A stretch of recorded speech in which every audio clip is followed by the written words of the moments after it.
Are you thinking about selling your house, but maybe you need to do some home renovations before you sell? Update the kitchen, update the bathroom, things like that. But which renovations should you do? Which ones will get you the biggest return on investment? Let's discuss that in this video that starts right now.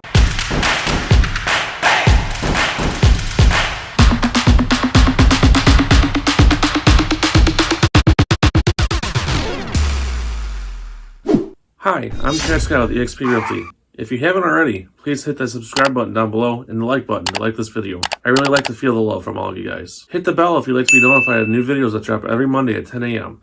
The first renovation that you should consider doing to your house is probably the most obvious one, the kitchen. Kitchens sell houses. Buyers want a kitchen that's updated, ready to go, something that they're not going to have to update themselves. One that's modern and one that's functional. So if your kitchen's updated, odds are buyers will love your house and probably put an offer in. A kitchen remodel will average you about 70% return on value. So if you spend $100,000 on your kitchen remodel, you should get about $70,000 in return and added value to your house. Some of the most popular kitchen updates is new flooring, stainless steel appliances, new light fixtures, and new cabinets. Of course, you have to do all of this if your kitchen is already pretty updated. Maybe you just have to add new cabinets. Maybe just stand them down and repaint them. Do whatever you can to help the kitchen look fresh and updated. Another big return on investment for an update are bathrooms. The primary bathroom is the one that you'll see the most return on value in. People love to have their primary bathroom nicely updated and looking beautiful for them. Because it's the bathroom that you use right off the bedroom, of course. You should see about a 50% return on value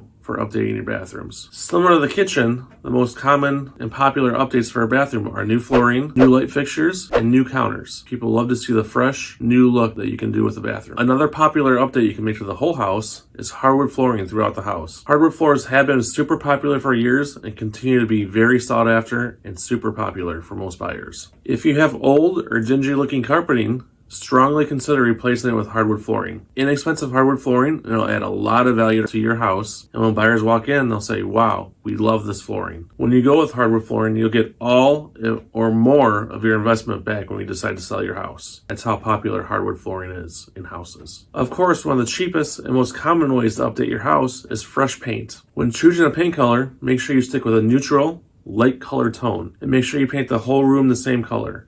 Accent walls used to be very big in the 90s and early 2000s. They're not so popular anymore. People like to see the room all the same color, and make sure you go with a lighter paint color because it makes the room seem a lot bigger, lets a lot more of that natural light into the house, and makes the rooms a lot brighter. If you're considering a bigger home project, maybe consider finishing your basement. Refinishing your basement should get you about a 70% return of value. And make sure when you're finishing your basement, people like the basements to be similar to they are upstairs. They like the big open concept, but they also like to have rooms for storage. So make sure that you have a nice big open concept finished basement with a lot of areas for storage down there as well. When you're doing home projects, a lot of people focus on the inside of the house, which of course is super important when buyers walk through your house. They want to see a beautiful house, something they can see themselves living in. But one of the most overlooked things that you can do to improve the look of your house and help increase the value of it is landscaping. A beautifully landscaped house can help it sell faster and for more money. You want to keep your grass mowed, your bushes, and your trees trimmed and pruned, and plant some flowers, some annuals and perennials that come up every year. That initial curb appeal when a buyer steps out of their car and sees your house for the first time makes a big difference on whether or not that buyer is going to like your house or not. So don't overlook landscaping when you're deciding to do some home projects. Something that you may not have thought about doing, something that I didn't think about doing, is replacing your garage door. You should recoup most of your costs on a garage door when you replace it, when you go to sell your house. Make sure when shopping for a garage door, you look for a durable material like steel, aluminum, or wood composite. Most importantly though, you want to make sure that your garage door matches the house. Yes, having a garage door that stands out and looks bold can be quite the statement piece. However, it turns off a lot of buyers. Buyers want garage doors that match their house, not a bright red garage door that sticks out. And since we're on the topic of doors, replacing your front door and interior doors can be a big upgrade to your house as well. When replacing your front door, people want a strong, sturdy door when it can't easily be kicked in. So make sure you go with like a steel door or a solid wood door. Interior doors, people love to see those 6-panel doors.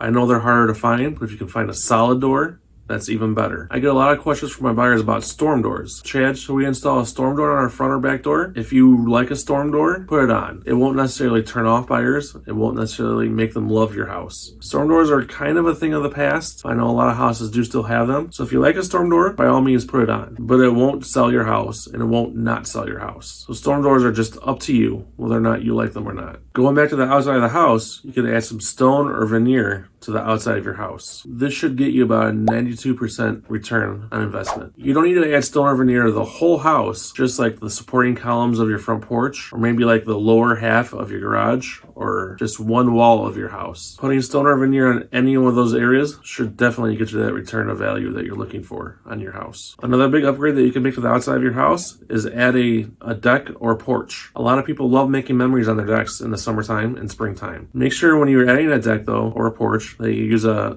qualified contractor. These have to be built to certain city specifications, and if they're not, the city will make you tear it out. I'd hate for you to spend all the time and money building a deck and have the city come and tell you to tear it out. Make sure when you decide to do this, you hire a qualified contractor that can do it and pull the proper permits. If you build a wood deck, make sure you paint it or stain it so that it doesn't create wood rot. One of the more popular deck materials right now is composite, just because it requires very minimal maintenance and it'll never rot. One of the bigger updates that you can make to your house is replacing your windows in the house. Windows can let in a lot of sunlight into the house, make it seem a lot brighter and bigger, and just add to the value of the outside of the house too. Make sure when you're picking windows though, that the outside trim matches your siding. You don't want to have windows that really stand out from the look of the rest of your house. It just turns out buyers. You want your windows to match your house. Replacing your roof on your house is also another big investment that'll pay off in the long run. A new roof can be expensive, and it's not flashy or anything you can show off to your friends, but when you go to list your house, you can tell your real estate agent, hey Chad, our roof, we just had it replaced this year, or was replaced less than 5 years ago. That makes a big difference when you go to list the house. I'll put that in the MLS so that any buyers that see your house and look at it online, they'll know that this roof is new. This roof isn't 15 years old. You shouldn't have to worry about any leaks, anything like that. This roof should be good to go for the next 15, 20 years. One of the more fun things that you can add to the value of your house to upgrade it is smart technology. Things like a smart thermostat, smart appliances, those smart locks you can lock from your cell phone, those smart garage door openers you can open from your cell phone from anywhere in the world. Things like this, they're a lot of fun for you because while you're still living in the house, you can play with these things, and they add value to the house because you can tell the buyers, we have all this smart technology in the house that makes your life easier. It just makes the buyers like your house that much more. It makes it that much more desirable. If you're thinking of doing some home renovations now or in the future, but you aren't sure if they're going to pay off for you, get in contact with me. I would be happy to go over these with you and tell you if I think that they'll pay off for you or if you should just not do it and wait for the buyer to do it. The things that I went over in this video are just some of the home renovation projects that you can possibly do to your house to increase the value. There are lots more that you can do, and I'd be more than happy to discuss those with you. If you like this video, check out this other video, the home selling process checklist. It's a checklist of all the things that you should do to get your home ready to sell. It's a great video.